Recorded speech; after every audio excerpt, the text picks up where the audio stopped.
Today I am making what some might say is the ultimate Christmas loaf, a delicious Stollen bread. To begin with, we are going to soak our dried fruits with some orange juice for about 20 to 25 minutes.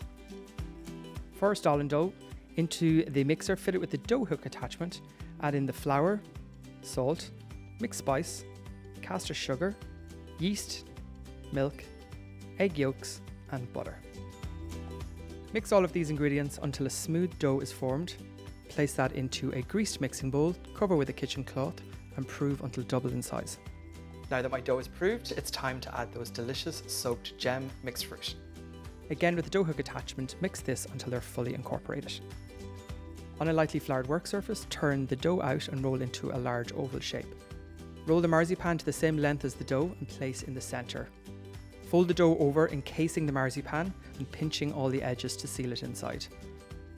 Now that my gem marzipan is safely tucked in the middle of the bread, I'm going to leave this to proof until it's almost double in size, and then it's ready for baking. Once the dough has had its second proof, egg wash and place into the preheated oven. Don't forget to turn the temperature down halfway through.